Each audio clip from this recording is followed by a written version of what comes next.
The entire Miami hip-hop world appeared to erupt after explosive claims surrounding Rick Ross and rapper Brisco suddenly pushed a nearly 2-decade-old courtroom case back into the spotlight. According to the narrative surrounding the controversy, Ross allegedly launched a blistering public attack against Brisco over testimony connected to a shocking 2009 robbery case. What made the accusations so explosive was not simply the old feud itself. It was the claim that testimony given during that federal case may have played a role in sending 3 men to prison for decades.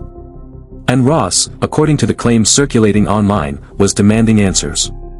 The alleged ultimatum was simple but devastating. If Brisco knowingly gave false or misleading testimony, he should contact the appropriate authorities, acknowledge what happened, and apologize to the people whose lives were affected.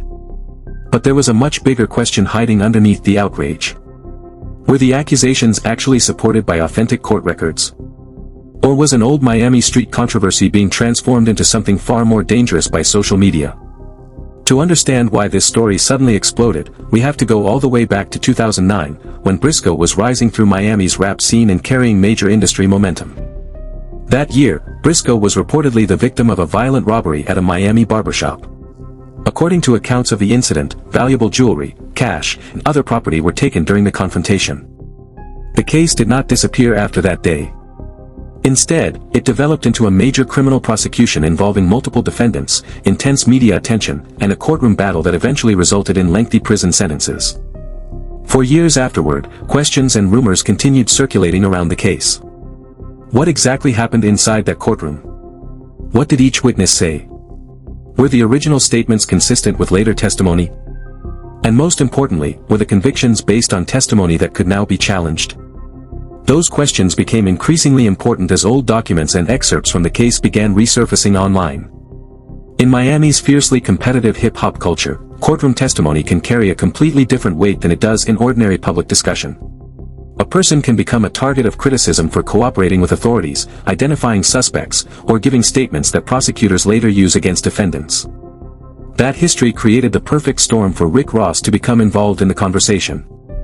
Ross has spent decades building himself into one of the most recognizable figures in Miami rap. His influence extends far beyond music, and his public statements can instantly generate enormous attention. So when claims about the old case began circulating again, Ross was allegedly unwilling to ignore them. The controversy suddenly became personal. The central accusation being pushed online was that 3 men had received enormous prison sentences while questions remained about the testimony used against them. But there was an important distinction. A viral accusation is not the same thing as a proven courtroom fact. And that distinction would become one of the biggest issues surrounding the entire controversy. According to the dramatic accounts circulating online, Ross eventually addressed Brisco publicly during a highly emotional broadcast. The supposed confrontation was described as intense, direct, and completely different from the playful subliminals usually associated with celebrity rap disputes. Ross allegedly looked directly into the camera and challenged Brisco over his role in the 2009 case. The message was essentially this: you cannot expect people to forget what happened simply because years have passed. If the testimony was truthful, explain it. If something was exaggerated, explain that too. And if innocent people suffered because of false testimony, then somebody needs to answer for it. That accusation immediately transformed an old robbery case into a modern social media battlefield. Clips began circulating across platforms. Commentators started dissecting every alleged statement. Fans searched for old interviews. Others searched for court documents. And suddenly, thousands of people were arguing over a case many of them had never even heard about before. Then came what appeared to be the first major twist. Screenshots claiming to show excerpts from old court records began spreading through private channels and social media accounts. The material was presented as evidence that there were contradictions between early statements and later testimony. But almost immediately, another problem emerged. Were the documents authentic? Had they been taken out of context? Were they complete records or selectively cropped screenshots? And had anyone independently verified them? Those questions mattered because the entire controversy depended on the reliability of the evidence being circulated.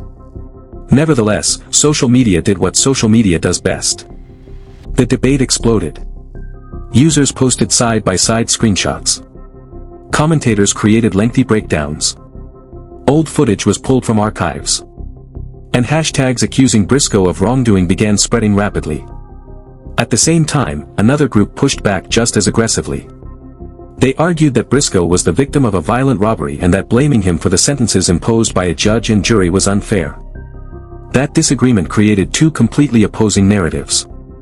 One side saw Ross as someone demanding accountability for men who had allegedly spent years behind bars because of questionable testimony. The other side saw Ross as a celebrity resurrecting an ancient case and publicly attacking another victim without possessing the complete legal record. And that was when the story became much bigger than Brisco. Because now, people were asking whether the 2009 case itself deserved another look. The online pressure reportedly intensified as commentators began discussing possible post-conviction remedies. But again, speculation was not the same thing as an actual legal ruling. A viral video cannot automatically overturn a conviction. A social media post cannot replace evidence. And a screenshot cannot substitute for an authenticated court record. Still, the possibility alone was enough to ignite another wave of discussion. Then came Brisco's alleged response. Rather than allowing the accusations to define him, he reportedly pushed back against Ross and defended his version of events. The argument was straightforward. He was the person who had allegedly been robbed.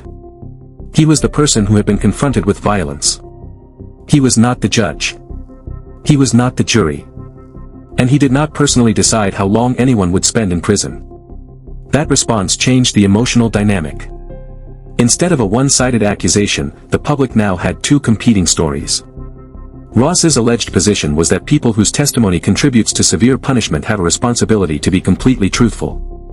Brisco's alleged position was that he was a victim describing what happened to him and should not be treated as responsible for the eventual sentences. Both arguments resonated with different parts of the audience. And then another alleged development sent the story even further. Online reports claimed that legal advocates and people interested in wrongful conviction cases had begun examining material connected to the old prosecution. If legitimate legal professionals were actually reviewing the records, that would represent a major shift. Because suddenly, this was no longer just celebrity drama. It could potentially become a legal question. Could any alleged contradictions actually affect the convictions? Could previously unknown evidence justify another hearing? Could witnesses be challenged? Could the defendants seek post-conviction relief? Those questions remained unanswered. But the speculation alone created enormous attention.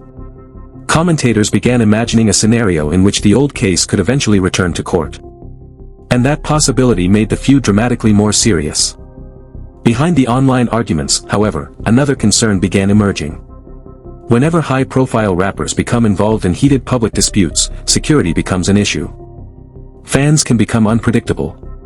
Venues can become nervous. Promoters can decide that controversy simply is not worth the risk.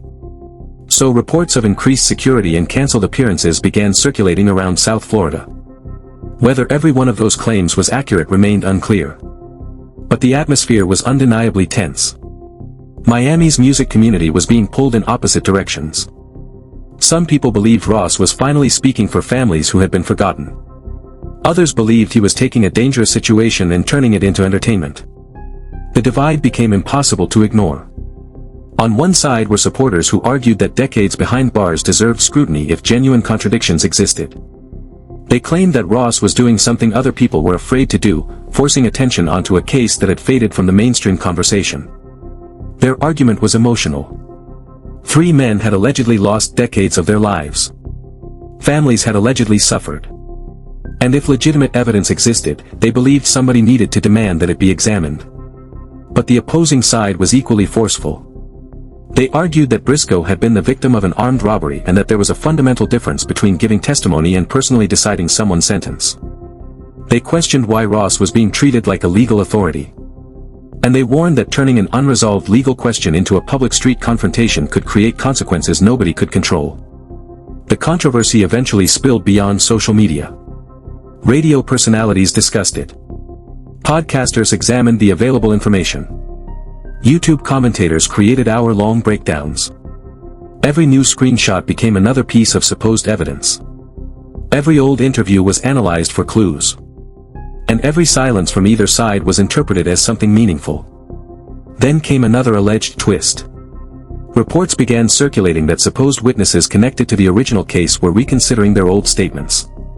Some online accounts claimed that individuals were exploring legal representation. Others suggested possible affidavits or recantations. But these claims required something the internet could not provide on its own: verification. A witness cannot simply change history because a viral controversy demands it. A court requires evidence. An attorney must examine the circumstances. And any recantation would have to survive intense scrutiny. Yet the possibility was enough to send the internet into another frenzy. Because if an authenticated witness recantation ever entered the official record, the entire conversation could change overnight. It could potentially create new questions about the original prosecution. It could give defense attorneys material to investigate. And it could force everyone involved to revisit statements made nearly 2 decades earlier.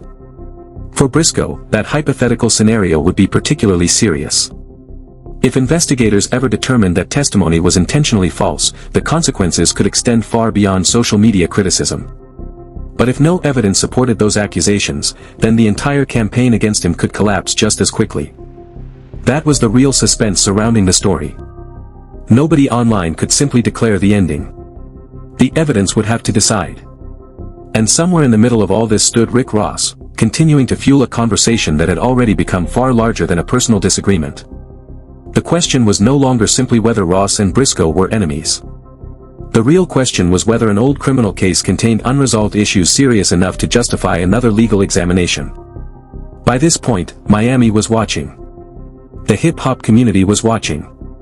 Legal commentators were watching. And thousands of viewers were waiting for one thing: Brisco's next move.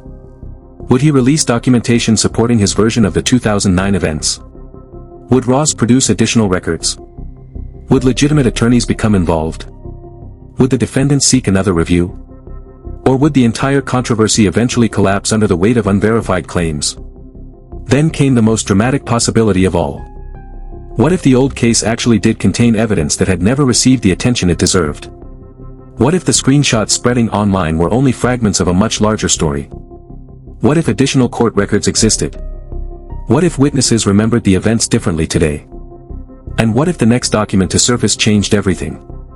That is where this story becomes impossible to ignore. Because nearly 2 decades may have passed, but time does not automatically erase unanswered questions.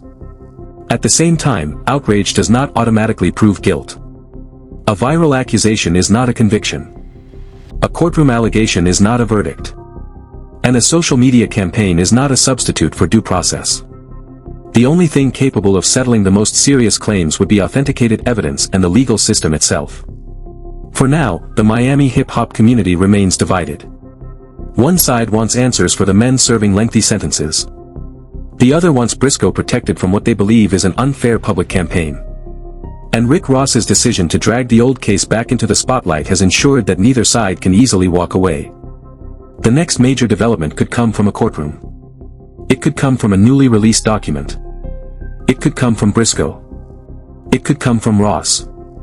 Or it could come from someone connected to the original case who has remained silent for years. And if genuine new evidence does emerge, the consequences could be enormous. Because then this would no longer be about rap beef. It would be about whether a nearly 2-decade-old criminal conviction deserves another serious look. So now the question goes to you. Was Rick Ross justified in publicly challenging Brisco over the 2009 case? Or did he cross a line by turning an old legal controversy into a public spectacle? If legitimate evidence proves that testimony was false, should those convictions receive another review? And if the available evidence ultimately supports Brisco's account, should Ross publicly acknowledge that he was wrong? Tell us what you think in the comments. And remember, separate verified facts from rumors before reaching a final conclusion. Because this story has already shown how quickly an old case can become a modern controversy. If you found this breakdown compelling, hit the like button and share it with someone following the Miami hip-hop scene. Subscribe and turn on notifications, because if authenticated court documents, official legal filings, or a direct response from either side emerge, this story could take another dramatic turn. And when that happens, we'll be here to break down exactly what changed, what is confirmed, and what is still only speculation.